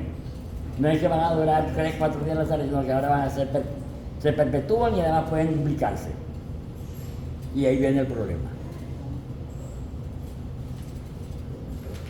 El virus de Epstein-Barr codifica más de 70 proteínas, de las cuales hay distintos grupos que se expresan en los distintos tipos de infecciones. Las proteínas virales producidas se definen en grupos serológicamente, como el antígeno precoz, el antígeno de calcio de viral y las glicoproteínas del antígeno de membrana. Ahí las tienen enumeradas. Y en la infección permisiva hay anticuerpos nucleares del virus de Epstein-Barr. Son proteínas latentes de membrana y el virus de Epstein-Barr que establece su latencia sobre los linfocitos B. Entonces, así como vimos que el virus simple 1 se aloja en los ganglios de gases, el trigémino, y el ganglio 2 en el ganglio sacro de la región inguinal, se aloja no en ganglio, sino en linfocitos B. Y ahí se perpetúa. La enfermedad causada por el virus de Epstein-Barr son resultados de una respuesta inmunitaria hiperactiva. Esa es la mononucleosis infecciosa. O bien de la ausencia de una respuesta inmunitaria eficaz. Porque ya dijimos que la respuesta inmunitaria está mediada por linfocitos T y linfocitos B. Los B que producen los anticuerpos y los T que son los linfocitos que destruyen a las células anormales. Y entonces ven ustedes que mucha gente tiene linfomas como consecuencia de la infección por ese virus, o incluso en los pacientes con VIH, se le forma una mancha en la lengua, que puede ser blanca, esa es la leucoplasia. Leucoblanca, plasia, una mancha blanca y como un lunar blanco en la lengua, y tiene pelo. Pelos en la lengua. O sea que ese no es una placenta. ¿Verdad? No tiene pelo en la lengua, él sí tiene. Esos son los teratomas, que son los tumores que pueden generar cualquier tipo de tejido. Pueden tener tejido óseo, ¿no? El teratoma es también un tumor maligno, pero habitualmente son de origen embrionario. Las cosas que son teratogénicas son las que inducen enfermedades malignas durante el embarazo. Pero no hay adultos con teratomas. Sí, pero lo traen desde la infancia. O sea, los traen desde el Así nacimiento. Así es, como casi todo lo que son locos lo traen desde el nacimiento, los diabéticos lo traen desde el nacimiento. De la salida compartida, fíjense lo que hace. Puede ser el linfocito B. ¿Verdad? Cuando besamos a una persona que tiene eso, se llama enfermedad del beso. Se contagia con la saliva de la persona que besamos. La saliva del individuo puede producir que nos infecte las células epiteliales. ¿Verdad? Y eso desarrolla, o el linfocito B, que prolifera el linfocito y se forman todas esas células anormales que hay ahí, todas esas proteínas anormales, que ya dijimos, de la cápsula y de todo eso. Eso, hay otros factores, como por ejemplo el cigarrillo, las drogas, etcétera, que pueden hacer que ese paciente que tenía infección por el virus de Epstein-Barr para un tumor maligno en la mandíbula, se llama el linfoma de Burkitt, o un tumor maligno de la nariz, la garganta, en los chinos, que es el que se llama nasofaringe, o un linfoma, cualquiera, una leucemia o un linfoma. Fíjense lo que es. ¿Y cuánta gente hay que nos dio nosotros el virus de la mononucleosis? Les repito, si hacemos un estudio, mínimo 90% de los que estamos aquí nos ha dado ese virus. Pero una propiedad importante de los virus es que habitualmente el organismo lo controla con su sistema inmune. Y en algún momento se le puede escapar. Pero nunca desaparece. Estos. Lo que establece la tesis. La proteína libre que activa la proliferación de los linfocitos B. Fíjense, activa la proliferación de los linfocitos B, de los que producen inmunoglobulina. Entonces el paciente tiene un nivel de inmunoglobulina normal o alto, y sin embargo se infecta muy fácilmente, porque no le funcionan bien los linfocitos T. Que a la vez impide la apoptosis y la muerte celular. Los linfocitos T suelen controlar la proliferación de los linfocitos B. Es un equilibrio. Los linfocitos T, hay unos T que se llaman T colaboradores o T buenos, T con receptor CD4. Y hay otro T que se llama T con receptor CD8, que es el malo, el que mata. Con receptor CD8. CD, sí. ¿Perdón? En la riqueza intercede el TCD8 y por eso queda el episodio. Sí. Entonces, los linfocitos T son esenciales para limitar la proliferación de los linfocitos B. Fíjense eso. Entonces, cuando tenemos una buena proporción y un buen funcionamiento de los linfocitos T, los linfocitos B no se pueden reproducir. Controla la proliferación de ellos. De los linfocitos que están infectados con el virus, que se van a replicar y establecer la línea, el linfoma, la degeneración de la célula linfoide, específicamente los linfocitos B. Eso no pasa porque los T regulan esa proliferación. En ausencia de linfocitos T, fíjense, si no hay linfocitos T, está diciendo lo mismo. El virus de Epstein-Barr inmortaliza, hace que se perpetúen los linfocitos B, ya no se desaparecen, que deberá ser normal que se desaparezca después de que cumplieron su función. Eso promueve la creación de estirpes de linfocitos B inmaduros. Entonces empiezan a haber linfocitos B en la sangre que son inmaduros, que no funcionan porque las células blancas, para que funcionen, tienen que ser maduras. Es como tenemos vigilantes muchachitos con escopeta, no saben, ¿verdad? Hay unos linfocitos que son inmaduros, no saben hacer su función. Eso activa el prolifero linfocitos B y más otros efectos, otros factores. Al final, eso conlleva al linfoma. Ahí tienen lo mismo, se pueden tomar fotografías si quieren, ¿verdad? ¿Cómo entra el virus ahí en malo, linfocitos B, epiteliales, prolifero, linfocitos B, etc.? Está todo el mecanismo de cómo se produce, por qué la inflamación, por qué el malestar, por qué posiblemente los anticuerpos heterófilos. Y el virus se elimina por la saliva para contagiar a los demás. La mononucleosis infecciosa, la enfermedad, aparece como consecuencia de una guerra civil, de una guerra entre quiénes, entre los linfocitos T y los B. Los linfocitos B infectados por el virus de Bacillus y los linfocitos T protectores. O sea, los T quieren matar a los B, pero imagínense lo que significa eso, estamos matando células de nosotros mismos. Pero él la mata, el T, porque esa célula B es anormal. Está infectada por un virus. Y eso, ¿cómo le parece el cuentecito si no podemos saber cómo es la vigilancia antitumoral? ¿Verdad? Activa el prolifero linfocito T y los linfocitos T clásicos, que recuerdan unos linfocitos atípicos en la sangre. Son células que se llaman citetones. Hay hipertrofia de los órganos linfoides y hay malestar. Y ahí tienen, esto que está aquí son células blancas. Células blancas. Glóbulo rojo, hematías. Fíjense que no tienen núcleo. Porque las únicas células del hombre que no tienen núcleo son las células rojas. Y lo que está aquí, grandote, esos son leucocitos. Este es uno y este otro. Leucocitos. Que en este caso, como tiene un núcleo muy grande, ese se llama monocito, ese es un monocito. Entonces, el virus de Epstein-Barr persiste al menos en un linfocito B de memoria. Fíjense, se queda en un linfocito de memoria. Porque le ingresa durante toda la vida del individuo. ¿Sabes lo que significa? Que se quede ese virus dentro del linfocito. Y cuando menos crea, entonces él va a producir la enfermedad que hemos dicho. Permite la proliferación del linfocito B. Se transmite a través de la saliva, por eso es la enfermedad del beso. Más del 90% de las personas infectadas tienen el virus toda la vida y terror lo intermitente. Incluso en fases totalmente asintomáticas. Por eso,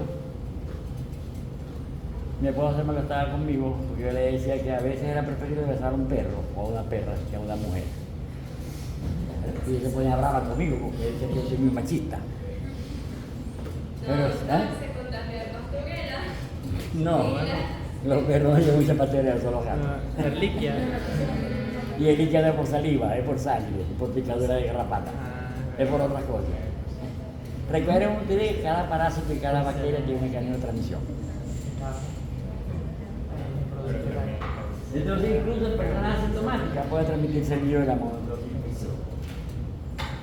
La distribución geográfica de las neoplasias, el linfoma de Burkitt, el tumor nasofaríngeo, etc., asociada a una posible asociación a otros cofactores, como por ejemplo malaria, predisposición genética.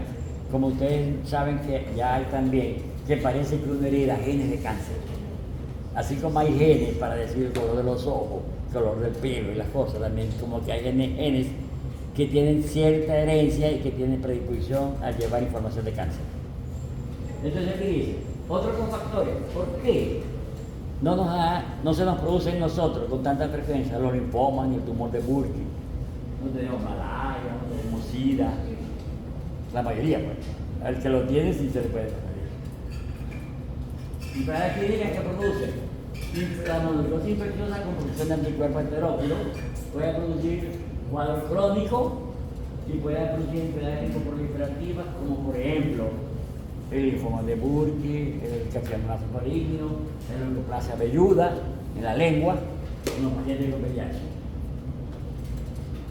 ¿Cuáles son los síntomas clásicos de la mononucleosis infecciosa cuando se adquiere? Y esto van a ver ustedes muchos niñitos que tienen infección de la garganta y le ponen antibióticos y él se cura, porque la mayoría de las enfermedades virales se autolimitan. El antibiótico que le pusieron no sirvió para el virus, sino el sistema inmunológico controló eso, lo autolimitó. ¿Y qué hay en el paciente? Puede haber faringitis exudativa, garganta con pus. Puede haber ganglios en el cuello que son transitorios, por eso mucha gente se asusta cuando le ve a los niños muchos ganglios persistentes. Y si uno lo examina va a ver que el niño tiene fiebre, porque tiene enfermedad infecciosa y tiene aumento del tamaño del vaso. Yo he visto muchos pacientes así que me los han enviado creyendo que tienen leucemia, porque tienen el vaso grande, tienen fiebre, tienen muchos ganglios. Esto puede ser que tenga un linfoma. Y cuando lo examinamos, no, mío, gracias a Dios, tiene mononucleosis infecciosa. Y dicen, el doctor Hugo ha curado a muchos pacientes con leucemia. Pues no, es que no era leucemia, era una mononucleosis. ¿Verdad? Ahí tienen como ejemplo de incubación de la enfermedad, esto no es tanto clínico, porque eso es para cuando estén ejerciendo ya la medicina, pero puede haber fiebre elevada, malestar, aumento del tamaño del ganglio del vaso, exantema, erupción cutánea, y de manera curiosa, no se sabe muy bien por qué, cuando los pacientes que tienen amigdalitis le damos un derivado penicilínico como la amoxicilina o la ampicilina, y de pronto se brotan, hace una erupción, un exantema. Y hemos visto muchos pacientes que nos lo han enviado porque está intoxicado, dicen. Que el examen no, esa es consecuencia de que teníamos mononucleosis y le pusieron ampicilina. Ahora para enfermedades clínicas. Síndrome semejante de mononucleosis infecciosa, el citomegalovirus, el virus del hepatitis 6, Toxoplasma gondii y la infección por el virus viral. Son síndromes semejantes a la mononucleosis, los ganglios, la fiebre, el paciente que tiene SIDA, hay un paciente que tiene múltiples ganglios, tiene fiebre, tiene infecciones oportunistas, tiene infecciones también por toxoplasma. Al igual que las infecciones causadas por otros virus herpes, la infección por este virus en el niño, la infección subclínica, la que no es muy manifiesta, es mucho más leve que la infección en un adolescente o adulto. Es decir, muchos pacientes tuvieron mononucleosis infecciosa en la niñez y fue más suave, muy suave. Por eso es que muchas veces ni se dan cuenta que han tenido enfermedad. Tuvieron un cuadro viral y se le quitó solo en una semana. Y fue mononucleosis infecciosa. Los síntomas, dolor de cabeza, fatiga, cansancio, fiebre, aumento del tamaño de los ganglios, del vaso, faringitis exudativa, y ahí el exantema inducido por ampicilina.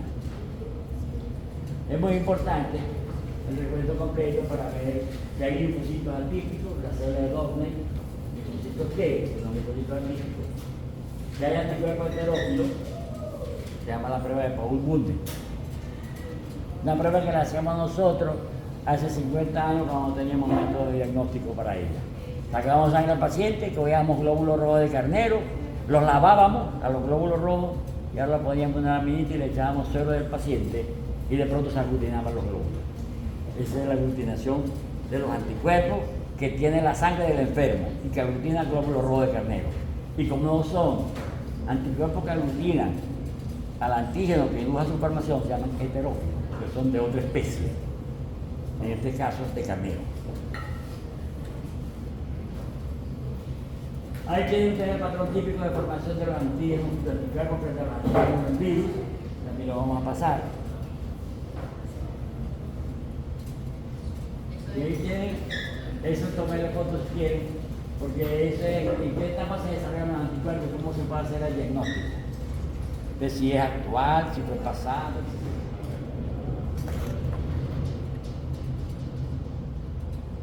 Tratamiento, prevención y control. No existe ningún tratamiento ni una vacuna eficaz para la enfermedad provocada por el virus del Epstein-Barr. Posiblemente se resulten útiles algunos de los medicamentos contra los otros virus herpes. Aciclovir, que ha perdido mucha vigencia. Valaciclovir, que es mejor. Ganciclovir, que es mucho mejor. La mejor forma de prevenir la mononucleosis infecciosa es el contacto con la virus durante los primeros años de vida. Esta enfermedad es benigna en los niños. O sea que, ¿qué hay que hacer? De manera que la enfermedad, si requiere los niños, es benigna, y en los grandes es más grave. Citomegalovirus, Los citomegalovirus pertenecen a las familias de los beta-herpesvirus. Sabemos que había alfa-herpesvirus, beta-herpesvirus y gamma-herpesvirus. Acabamos de ver ahorita los gamma. Vamos a ver a los beta-herpesvirus. Ahí está el citomegalovirus. El virus es el linfotropo, que produce también linfoma y leucemia. Y el virus es el humano tipo 7. Fíjense, el virus citomegálico es un virus que produce agrandamiento de las células, megalo. Agranda la célula que infecta. Pero es muy importante que este es tal vez la causa viral más frecuente de anomalías congénitas. Porque nosotros le tenemos mucho miedo, porque fue muy sonada la rubiola, que causa deformaciones congénitas en el niño, malformación de los grandes vasos del corazón, microcefalia, etcétera, etcétera. Todas las malformaciones congénitas que puede causar el virus de la rubiola, incluyendo ceguera. Pero el citomegalovirus, de manera curiosa, es la causa más frecuente de anomalías congénitas. O sea que a este hay que tenerle cuidado. Toda mujer embarazada hay que hacer el examen para detectar citomegalovirus. Puede ser una enfermedad leve asintomática en un niño adulto, pero es un patógeno oportunista en pacientes inmunodeprimidos. O sea, en los pacientes que tienen trasplante de riñón, trasplante de órganos, de hígado, de médula, etc. Este virus es un patógeno muy importante y produce qué enfermedad. Posee el genoma más grande de los virus herpes. El citomegalovirus transporta ARN, fíjense, es un ADN viral, es un virus DNA. Y sin embargo transporta ARN, el mensajero, en su partícula viral. Y eso se introduce en la célula para facilitar la infección. Este fue el mecanismo que se utilizó para hacer las vacunas contra el coronavirus, lo que se llaman virus transportadores. O sea, meterle otro virus para que lograra infectar a la célula. El virus citomegálico tiene ARN que hace que este es lo que facilita que él penetre la célula. Viendo que él es un DNA virus. El citomegalovirus humano se replica solo en células humanas, donde el fibroblasto, en células epiteliales y el macrófago. ¿Dónde establece la infección latente? En linfoma, en células del estroma, de la médula ósea y otras células. Por eso también se ha asociado a leucemias. Es un virus linfotropo. ¿Cómo se adquiere la infección? Se adquiere a través de sangre, de tejido injertado y la mayoría de las secreciones corporales.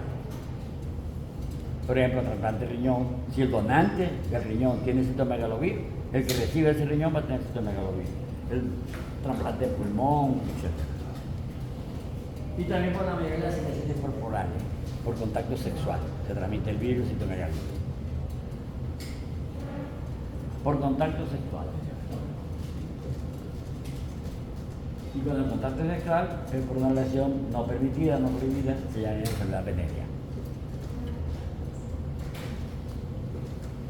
Si es por contacto sexual, pero no es prohibido, sino una pareja que se casó y no sabían que él tenía esa infección, o la mujer la tenía, por más que se infecte no es venerio, es por contacto sexual. Venerio cuando por castigo de la diosa Venus, que al carajo que se coge una mujer que no es de lo enferma para que no siga haciendo eso. Entonces eso es castigo de Venus. Para que no sigas haciendo esto te vas a enfermar. Eso es venerio, cuando es por castigo, por algo prohibido. Que deberá ser, se llama venerio, aunque sea también la mujer que por castigó porque quería un hombre que no era el suyo. Deberá llamarse maricón otro nombre, también se llama veneria.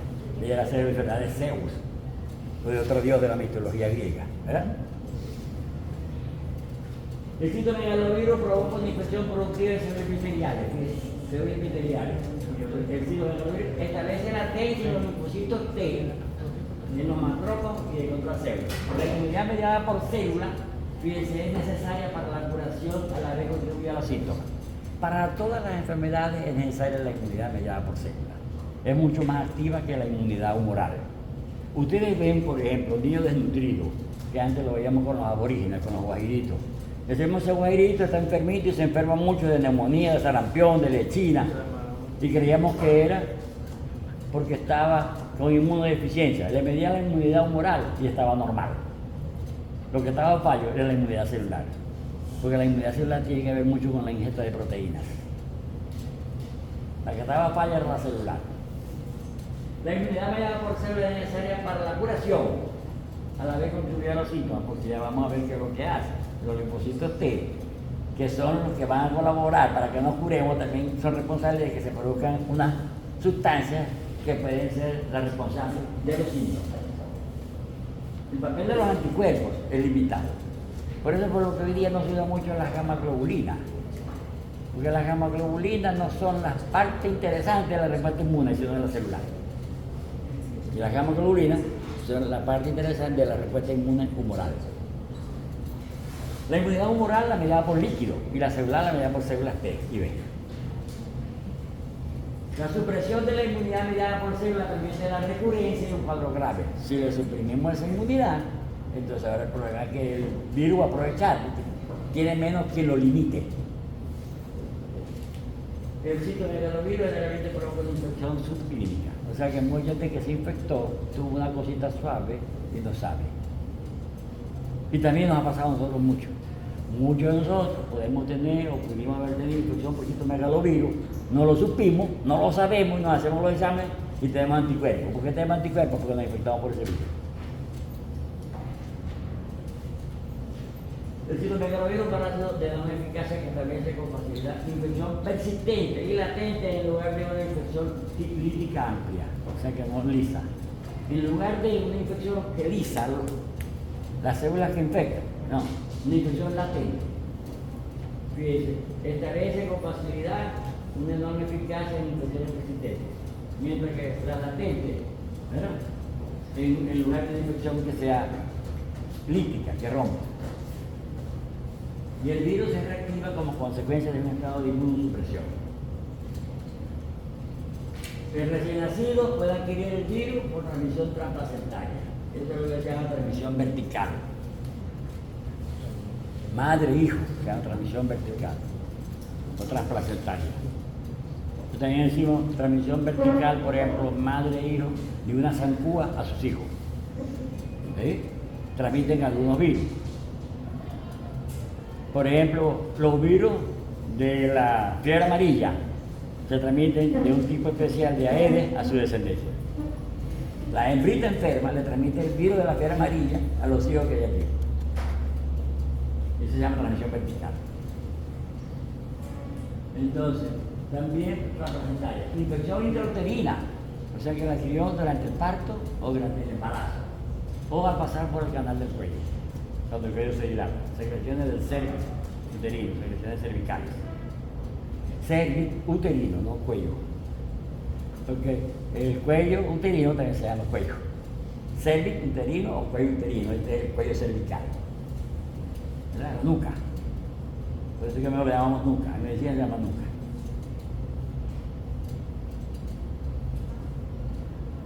Como diríamos, para reírnos un poquito, le dieron un vergazo en la nuca. ¿Qué quiere eso? Que le dieron un palo muy grande. Así mataron a donde había una piragua en el lago de Maracaibo. Un palo en la nuca y lo mataron. Porque la verga, que es una palabra muy común en Maracaibo, una grosería, ese es el palo principal del mástil de las embarcaciones de los españoles, donde se ponía la vela. Ese se llama verga, el palo ese grueso. Entonces la gente, para decir que iban a dar muy duro, le iban a dar con esa verga, con ese palo. ¿Ah? Esto quiere decir que le iban a dar con esa verga. Mira, te voy a dar con un palillo ni con una dura, sino con un palo de piragua. Te va a dar con una verga. Y entonces que ha puesto de moda la verga para todo. También el niño lactante puede adquirirlo por secreciones corporales, leche materna, saliva, lágrimas, orina, etc. Bien, todos los mecanismos de transmisión del citomegalovirus. Por eso es que es muy alta la frecuencia. Por transmisión sexual, organismos, semen, transfusiones de sangre, trasplante de órganos, fíjense todas las posibilidades de transmisión de citomegalovirus. En casi todos los casos, el citomegalovirus se replica y disemina sin originar sintomatología alguna. Nos infectamos, no tuvimos grandes síntomas y estamos con el virus adentro. Factores de la enfermedad viral. El virus provoca una infección para toda la vida. Ya lo dijimos para todos los virus. El virus, la enfermedad recurrente es fuente de contagio. Cuando se le reactiva, puede contagiar a la gente. El virus puede provocar diseminación asintomática, o sea, sin tener síntomas puede infectar. Pero, ¿y cómo se transmite? La transmisión de próximo sangre, trasplante de órganos, de riñones, de pulmones, de médula. Y todos los órganos que se van a trasplantar, para ponérselo a un donante, tienen que llevar la mejor calidad posible. No le vamos a trasplantar un órgano que está funcionando mal porque tiene citomegalovirus. Igual que tampoco transfundíamos sangre antes, que al paciente no se le descartaba todas esas enfermedades. Hoy día se le descartan muchas más. SIDA, hepatitis, aparte de las que yo hacía, paludismo, chaga, paludismo, chaga y sífilis, que es lo que hacíamos nosotros antes. Yo fui, por cierto, jefe de un banco de sangre. Eso me enseñó mucha medicina. Y ojalá que usted haga medicina rural con cariño. Cuando uno hace la medicina rural es una escuela muy grande. Aprende uno a tratar a la gente humilde, a no ser pretencioso, a no mirarlo por encima del hombro, aunque uno sea médico. Pero además eso le enseña muchas cosas. Yo aprendí muchas cosas, a suturar al paciente cogiéndole los puntos con hilo, comprar la bodega, ¿verdad? A hervir las jeringas que eran de vidrio en un bote de leche reina del campo, en madera, porque no había cómo inyectar las vacunas si no tenía jeringas desechables, no existían. Y además yo fui jefe del Banco de Sangre, estos señores que traían toda la sangre para los bancos de sangre de Maracaibo, Santa Bárbara, venían en ese viaje. Por suerte tenía un ticket para viajar gratis en los aviones, porque era jefe del Banco de Sangre. Y traía eso. Y el Banco de Sangre de Maracaibo, que se llama Instituto Hematológico de Occidente, tiene su sede allí, que hoy día es una pobre institución realmente, da lástima llegar allí. Ellos tenían un sistema de transmisión de radio para conectarse con la unidad del Hospital Central, para conectarse con la unidad del Hospital General del Sur, conectarse con el Material Castillo Plaza, conectarse con el Hospital Universitario, conectarse con el Hospital de Calima, conectarse con el Hospital de Menegrande, conectarse con el de Machique, con el de La Villa, con el de Santa Bárbara, con el de Menegrande, con el de Ciudad Ojeda. Imagínense ese sistema. Necesito sangre B negativo, por favor, y te contaba una unidad. Sangre B negativo, ahí está el hospital. Ya tienen las pruebas hechas, ya las traían. Eso era muy bueno. Incluso el hospital del Vigía también lo manejábamos nosotros. Porque como el Vigía está en camino para Santa Bárbara por la carretera panamericana, dependía del hospital de Banco de Sangre. Bueno, salimos un poquito, pero siempre es importante dar esas referencias. El virus se transmite por vía oral, sexual, por sangre, transfusión, trasplante de tejido, etc. Y en en serie por la lactancia. Va en la leche de la madre. El virus se encuentra en todo el mundo. No hay incidencia por estación para decir que es mayor en verano o en invierno. La infección puede ser congénita. La infección de los inmunosuprimidos habitualmente produce neumonía, neumonitis, colitis, esofagitis. La infección perinatal es la que ocurre en el periodo inmediato al nacimiento, eso quiere decir perinatal, o natal inmediato, es perinatal, porque el que antes de que salga es prenatal. Esto es perinatal o postnatal inmediato, y el otro es prenatal. Infección en niños y adultos y la infección por vía de transfusión y de trasplante de órganos. Ahí tienen los síntomas, como es, habitualmente el paciente no le pasa nada, normal. Y el paciente queda en los síntomas. Y le hacemos los exámenes y está negativo en los anticuerpos heterófilos. No pasó nada. Y eso es la mayoría. Fíjense que está en presote. Es decir, la mayoría coge ese camino. Los que pueden pasar de la madre al niño, de lo negativo, que tienen SIDA, etc. Y ahí tienen la enfermedad con infección sistemática. Y ahí tienen como son también las fuentes de infección. Por infección intrauterina, placentaria, primaria, transmisión fetal, están los porcentajes, los que tienen síntomas, fíjense lo que pasa. La mayoría de las enfermedades virales son benignas, autolimitadas, se curan solas, no requieren tratamiento. El tratamiento nos lo da Dios con nuestro sistema inmune. Por eso si una persona le pone un antibiótico para esto, se cura en 7 días. Y si le ponemos un rezo, se cura en 1 semana. Entonces hay que ver cuál fue mejor, si el rezo o el antibiótico. Es lo mismo, o sea que no hubo modificación por efecto del tratamiento. Porque autolimitadas, la mayoría son Fíjense lo que es con síntomas. Mientras que la mayoría no tienen síntomas. No pasó nada, no sintieron nada. Y ahí tenemos el diagnóstico. Por histología, vamos a ver las células citomegálicas, unas células grandes, habitualmente tomadas de biopsia de riñón o de orina. En la orina el paciente no le pide que centrifuguen la orina y a las células epiteliales del epitelio urinario uno le hace una coloración y va a ver las llamadas células en búho, como si tuvieran dos ojos de un búho, células con unos núcleos grandes, porque son citocélulas megálicas. Técnicas inmunológicas con sondas de ADN. Esas sondas se llaman sondas de recomendación genética. Sondas de ADN. Sondas de recomendación genética. Yo creo que les conté cuando estudiaba yo bachillerato, oí a un médico que me dio clase, que era europeo, y estaba muy adelantado de ellos, pero se vinieron huyendo de la guerra de Franco, como si fue muchos médicos buenos de Venezuela huyendo de la guerra de Chávez, ¿verdad? Se han ido a trabajar a Chile, y allá los ven de muy buen ojo porque son buenos médicos. Así eran esos que vinieron de Europa. Uno de ellos me dio clase a mí y cuando habló de sonda para las bacterias, yo decía, ¿cómo será? Si yo vi una bacteria tan chiquitica, ¿cómo la meto en una sonda? Y son esas sondas de recomendación genética de ADN. Y con eso es con lo que hoy día podemos meternos en una bacteria, cortarle su ácido nucleico, meterle cromosoma humano para que sintetice insulina y la bacteria hace insulina.